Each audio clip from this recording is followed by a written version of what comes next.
ভারত থেকে উপহার পাওয়া ১০৯টি বিশেষায়িত অত্যাধুনিক অ্যাম্বুলেন্স বেশিরভাগ পড়ে আছে অযত্নে। দক্ষ চালক, রক্ষণাবেক্ষণ ও নজরদারির অভাবে যন্ত্রাংশ নষ্ট হয়ে বিকল হচ্ছে আইসিইউ বিশিষ্ট এই অ্যাম্বুলেন্সগুলো। মুমূর্ষ রোগী বহনে অতি প্রয়োজনীয় হলেও তা দিয়ে কাঙ্ক্ষিত সেবা পাওয়া যাচ্ছে না। নগদে ৫০০ টাকা বা তার বেশি পেমেন্টে পেতে পারেন ঢাকায় জমিসহ ২০ কোটি টাকার পুরস্কার। স্বাধীনতার সুবর্ণ জয়ন্তী ও বঙ্গবন্ধুর জন্মশতবার্ষিকী উপলক্ষে আইসিইউ বিশিষ্ট ১০৯টি অত্যাধুনিক অ্যাম্বুলেন্স উপহার দেয় ভারত, কিন্তু গত ৩ বছরে এসবের বেশিরভাগই নষ্ট হচ্ছে পড়ে থেকে। জনবল সংকটের কারণ দেখিয়ে বগুড়া, চুয়াডাঙ্গা, খাগড়াছড়ি হাসপাতালে পড়ে আছে লাইফ সাপোর্ট অ্যাম্বুলেন্সগুলো। প্রশিক্ষিত লোকবল ছাড়া চালু করা যাচ্ছে না বলছে হাসপাতাল কর্তৃপক্ষ। এমনি আমার লোকবল নাই, ওটার জন্য তো আলাদা লোকবল দরকার, সেটাও নাই। এখন একটি মূল্যবান জিনিস যেভাবে হোক দেশে আসলো, আমরা ব্যবহার করতে পারছি না। অ্যাম্বুলেন্স ড্রাইভারের পাশাপাশি আমাদের স্কিলড হেলথ ওয়ার্কার দরকার, যে ক্ষেত্রে আমাদের স্কিলড হেলথ ওয়ার্কার অথবা আইসিইউ চালানোর মতো কেউ নাই, সেজন্য আমরা এখনো পুরোপুরি কাজে লাগাতে পারিনি। বরিশাল, মেহেরপুর, চাঁপাইনবাবগঞ্জ, জামালপুর, ময়মনসিংহ, রাজবাড়ী ও নাটোর হাসপাতালে চালু রয়েছে অ্যাম্বুলেন্সগুলো, তবে তা ব্যবহার হচ্ছে সাধারণ অ্যাম্বুলেন্সের মতোই। সাধারণ অ্যাম্বুলেন্সের চেয়ে এটার হচ্ছে যে রেটটা বেশি, যার জন্য আমরা ব্যবহার করতে পারতেছি না। মানে আইসিইউ দরকার এরকম ট্রান্সপোর্টের জন্য, ওই ধরনের খারাপ রোগীগুলো আসলে ব্যবহার করতে। আইসিইউর মতো ব্যবস্থা সম্পূর্ণ না থাকলেও কিছুটা ব্যবস্থা এখানে আছে। আবার অনেকগুলোতে লাইফ সাপোর্ট দেওয়ার মতো যন্ত্রাংশ না থাকায় সুফল পাওয়া যাচ্ছে না। ফলে খুলনা মেডিকেল, শেরপুর, টাঙ্গাইল ও পাবনাতে পড়ে আছে অযত্নে। অক্সিজেনের যে সেটা একটু ডিস্টার্ব ছিল, পরে আমরা ওই আলাদাভাবে একটা সিলিন্ডার লাগিয়ে কাজ করছিলাম। কিন্তু আসলে আইসিইউ অ্যাম্বুলেন্স বলতে সাধারণভাবে আমরা যেই সুবিধাগুলো আশা করি সেই যে জিনিসগুলো আসলে ওখানে আমরা পাই নাই। জরুরি সেবা দিতে বিশেষায়িত এসব অ্যাম্বুলেন্স ফেলে না রেখে সঠিক ব্যবহারে পদক্ষেপ নেওয়ার দাবি জানিয়েছেন বিশিষ্টজনরা। Tania Nasrin, independent news. এ নিয়ে আরও জানাতে খাগড়াছড়ি, বগুড়া এবং মেহেরপুর থেকে যুক্ত হচ্ছেন আমাদের সহকর্মীরা। শুরুতেই খাগড়াছড়িতে যেতে চাই। খাগড়াছড়ি থেকে আমাদের সাথে আছেন সহকর্মী সমীর মল্লিক। সমীর, ভারত থেকে যে বিশেষায়িত অ্যাম্বুলেন্সগুলো দেওয়া হয়েছে সেগুলোর যথাযথ ব্যবহার কেন হচ্ছে না এবং প্রশিক্ষিত জনবল কেন নেওয়া হচ্ছে না? আর দেখুন, ২০২১ সালে ভারত থেকে যে সমস্ত অ্যাম্বুলেন্স দেওয়া হয় তার মধ্যে একটি অ্যাম্বুলেন্স খাগড়াছড়িতে দেওয়া হয়। মূলত এটা পাহাড়ি জেলা হওয়ার কারণে এখানে কিন্তু কোনো হাসপাতালে বা সরকারি বেসরকারি কোথাও কিন্তু আইসিইউ সুবিধা নেই। এই একটি মাত্র সুবিধা ছিল, যেটি লাইফ সাপোর্ট অ্যাম্বুলেন্সে আইসিইউ সুবিধাটা ছিল। কিন্তু এরপরে প্রায় ৩ বছরের মধ্যে একদিনের জন্য এই অ্যাম্বুলেন্সটি কিন্তু সচল করা যায়নি। আমরা দেখেছি মূলত এই বিষয়টা নিয়ে আমরা যারা নাগরিক সমাজ রয়েছে বা সাধারণ রোগী যারা রয়েছে তারা বলছে যে খাগড়াছড়ি থেকে চট্টগ্রাম বা ঢাকার একটা বিস্তর দূরত্ব রয়েছে। খাগড়াছড়ি থেকে চট্টগ্রামের দূরত্ব প্রায় ১২০ কিলোমিটার মতো এবং ঢাকার দূরত্ব ২৫০ কিলোমিটার বেশি।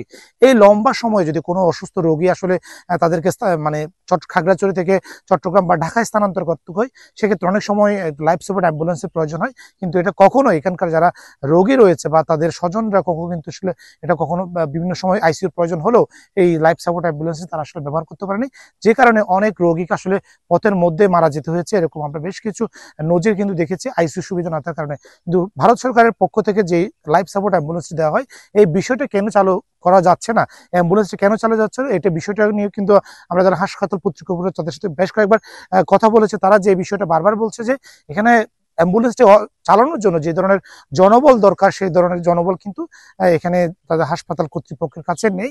এবং তারা বিষয়টা নিয়ে বিভিন্ন সময় যে স্বাস্থ্য অধিদপ্তর থেকে উদ্বোধনী কর্মকর্তারা যেখানে পরিদর্শন করেছে হাসপাতাল, তারা কিন্তু সেখানে বেশ কয়েকবার তাদেরকে বিষয়টি জানানো হয়েছে, কিন্তু তখনও কিন্তু স্বাস্থ্য অধিদপ্তর থেকে এই বিষয়ে কোনো ধরনের সুরাহা হয়নি। সর্বশেষ এই প্রতিবেদনটি তৈরি করার সময় আমরা বিষয়টা নিয়ে খাগড়াছড়ি সরকারি সদর হাসপাতালের তিনি আবাসিক চিকিৎসক তার সাথে কথা বলেছি। তিনি বলেছেন এখানে জনবল নিয়োগ এবং প্রশিক্ষিত নার্স অ্যাম্বুলেন্স নিয়োগ দেওয়ার জন্য এই বিষয়টা নিয়ে তারা মন্ত্রণালয়ে লিখেছে, কিন্তু এখনো পর্যন্ত মন্ত্রণালয় থেকে কোনো ধরনের জবাব তারা পায়নি, যে জবাব দেওয়া হয়নি। যে আপনাকে ধন্যবাদ। আমাদের সাথে বগুড়া থেকে আছেন সহকর্মী জজিফ হোসেন, তার কাছ থেকে জানবো সেখানকার খবর। জজিফ, আপনি জানাবেন যে বগুড়াতে আসলে কি অবস্থা, সেখানে আসলে এই বিশেষায়িত অ্যাম্বুলেন্সগুলো যথাযথ ব্যবহার করা যাচ্ছে কিনা, এবং যেমনটা আমরা খাগড়াছড়ি থেকে শুনছিলাম যে সেখানে যন্ত্রাংশগুলো ব্যবহার করা যাচ্ছে না, এই কারণে আসলে অ্যাম্বুলেন্সগুলো আসলে ব্যবহৃত হচ্ছে না। বগুড়ায় কি অবস্থা?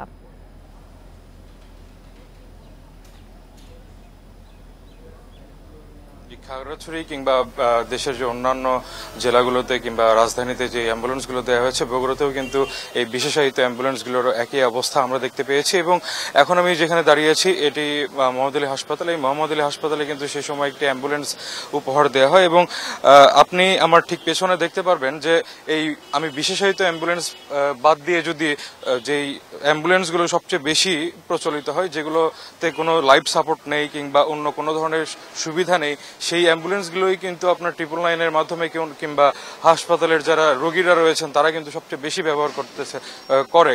এখানে একটাই কারণ আমরা জানতে পেরেছি রোগীদের স্বজনদের কাছ থেকে, যে তারা এই সুযোগ সুবিধাটা যে আছে তারা জানেন না, এবং তারা জেনে থাকলেও অনেকে চেয়েও সেটি পান না।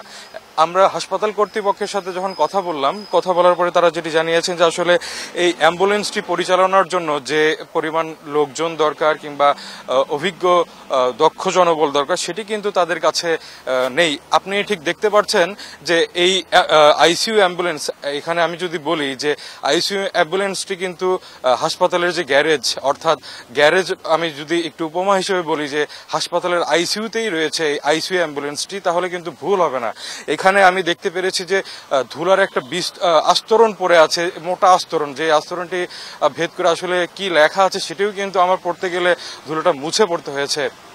আমি যখন হাসপাতাল কর্তৃপক্ষের সাথে কথা বললাম তারা জানিয়েছেন যে কিছুদিন পর পর আসলে এই অ্যাম্বুলেন্সটি মেইনটেনেন্স করা হয় এবং স্টার্ট দিয়ে দেখা হয় যে অ্যাম্বুলেন্সটি ঠিকঠাক আছে কিনা, কিন্তু অ্যাম্বুলেন্সের ভিতরে যেসব জিনিসপত্র থাকার কথা সেই সব জিনিসপত্র ঠিকঠাক আছে কিনা সেগুলো দেখার জন্য আমরা যখন তাদেরকে বলি, কিন্তু তারা কিন্তু সেটিকে দেখতে আমাদেরকে দেননি। এবং জিয়া মেডিকেলের কথা যদি বলি, জিয়া মেডিকেলের উপপরিচালক যিনি রয়েছেন আব্দুল ওয়াদুদ, উনি কিন্তু বারবার বলেছেন আসলে এই অ্যাম্বুলেন্সের বিষয়টি নিয়ে তিনি কথা বলবেন না। তারপরেও যখন আমরা কয়েক দফা তার সাথে কথা বলতে চাই, তিনি তখন এক পর্যায়ে বলেন যে আসলে এই অ্যাম্বুলেন্স নিয়ে তারা কেন কথা বলতে চান না, একটাই কারণ যে তাদের বিশেষায়িত কোনো জনবল না থাকার কারণে কিন্তু তাদের এই সমস্যাটা হচ্ছে। এবং এই অ্যাম্বুলেন্সের যে ভাড়া রয়েছে সেই ভাড়াটা কিন্তু রোগীরা পরিশোধ করতে একটু দ্বিধাবোধ করেন, যে কারণে কিন্তু আমাদের সাথে থাকুন। আমাদের সাথে মেহেরপুর থেকে সহকর্মী রাজিবুল হক আছেন, তার কাছ থেকে সেখানকার খবর জানবো। রাজিবুল,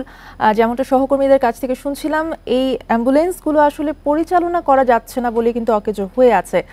সেক্ষেত্রে আসলে হাসপাতাল কর্তৃপক্ষ কি বলছে, দক্ষ জনবল কেন নেওয়া হচ্ছে না?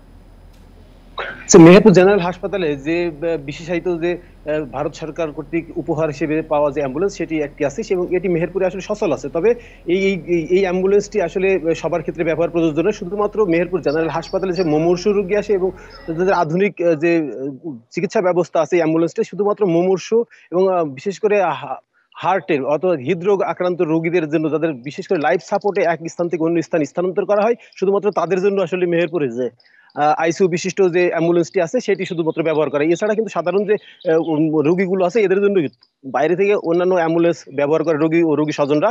তবে বিশেষ করে এই মেহেরপুর জেনারেল হাসপাতালে তত্ত্বাবধায়ক আছেন, উনি জানিয়েছেন যে এই অ্যাম্বুলেন্সটা আসলে অনেকটা ব্যয়বহুল এবং এর যে যন্ত্রাংশ আছে এগুলো নষ্ট হয়ে গেলে আসলে এগুলো সহজেই মেরামতযোগ্য না, যার ফলে বিশেষ করে যারা জীবন সংকটাপন্ন যে রোগীগুলো আছে যাদেরকে অক্সিজেন বা সরবরাহ করা হবে এবং উন্নত চিকিৎসার জন্য মেহেরপুরের বাইরে অর্থাৎ কুষ্টিয়া, ঢাকা সহ অন্যান্য জায়গায় যে চিকিৎসার জন্য প্রেরণ করা হয়, শুধুমাত্র সেই ক্ষেত্রে রোগীর বিবেচনার উপর নির্ভর করেই মূলত এই আইসিইউ যে অ্যাম্বুলেন্সগুলো আছে সেইগুলো মূলত রোগীদের সেবা দেওয়া হয়। তা এছাড়াও কিন্তু আসলে খুব কম সময় এই অ্যাম্বুলেন্সটি ব্যবহার হয়। তবে এখন পর্যন্ত অ্যাম্বুলেন্সটি সচল আছে। তবে হাসপাতাল কর্তৃপক্ষের আমাদের এখানে যেসব মুমূর্ষু রোগী বা সংকটপূর্ণ রোগীগুলো তাদেরকে মূলত এই অ্যাম্বুলেন্স সেবা দিতে, এছাড়া যে অন্যান্য যে অ্যাম্বুলেন্স গুলো আছে সেগুলো স্বাভাবিকভাবেই কিন্তু মেহেরপুর জেলার। ধন্যবাদ আপনাদের তিনজনকে। মেহেরপুর, খাগড়াছড়ি এবং বগুড়া থেকে জানাচ্ছিলেন আমাদের সহকর্মীরা।